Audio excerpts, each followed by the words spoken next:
Hey there, Soul Shines. It's Michelle here. I'm inviting you to wake up and live, which is kind of ironic as my mom passed away on Monday. So it's kind of like the opposite of where a lot of our focus is. At the same time, um, it also encourages me to live even better. Um, she had widespread cancer, and the emotional causes of cancer are definitely something that I want to make sure is not going on in my life. So it is an opportunity to evaluate where am I at with things. It's also an opportunity for me to continue to check in. Am I grounded? Because I've noticed I will start to get overwhelmed, and if I can take a moment and ground myself and then just ask what the next step is, I'm doing so much better. So I don't really have any great, powerful message for you today. I'm just checking in with you guys so that I at least post something once a week. It's pretty crazy. Whatever services we get to have aren't happening until a week from tomorrow because of this COVID stuff, and because my brother is in Tennessee and he has to have time to get out here to Utah. Things are pretty bizarre, and I'm finding that there's a lot of shoulds, a lot of preconceived ideas about what should happen and what other people are doing, and because other people are doing it, people think I should do it. Why are you keeping the graveside services just to family, blah, blah, blah, blah, blah. And I'm just like, you know what? I have to decide what's right for me, and I want the graveside services to be just family. That's my decision. I don't care what the shoulds are. And so that's just some things.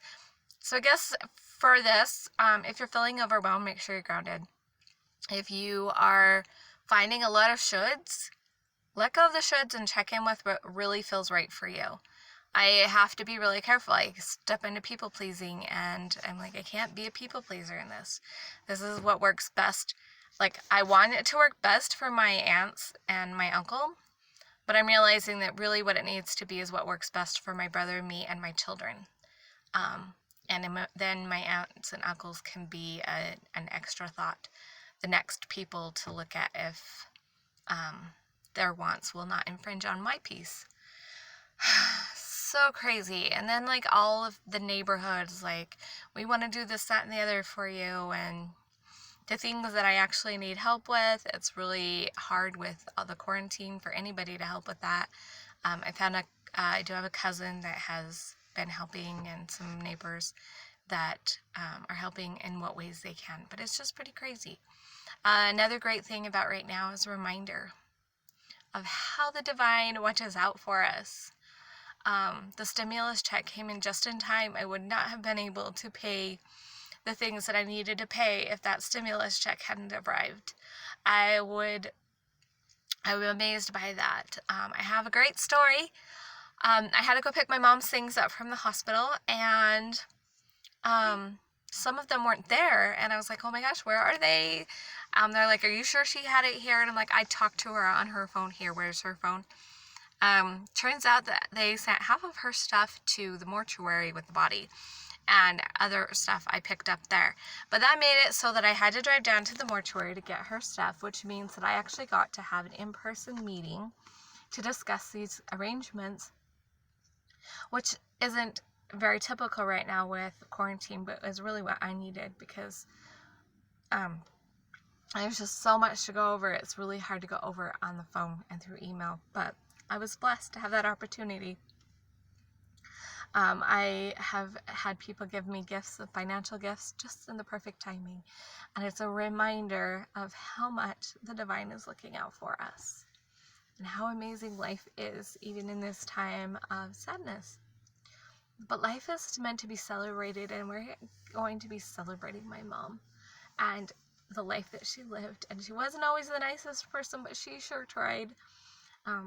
I found a thing, she didn't like herself, and when people don't like themselves, it makes them really hard to be around other people. And that's really what it's about. And it's just a reminder, don't let the stuff bury deep inside you. She had 76 years of buried, trapped emotions and beliefs and pain that she didn't deal with. And I don't want to be that person. I want to let those things flow through and out, and acknowledge that sometimes life is sad, and sometimes life is hard, and sometimes life makes you angry, But feel those feelings, let them flow through you, and then you move into the happy feelings really fast once again. So it's been amazing. I've had this peaceful, upheld feeling even in the times that I'm crying. And what more can I ask for? I mean, how does it get better than that, to have that constant feeling that you're being supported? I love you guys. Remember to let your light shine big, bright, lively, and beautiful, and you can get through hard things. It's totally possible. Stay connected, stay grounded, and check in with what's right for you. And don't worry about the shoulds. I love you guys. Bye.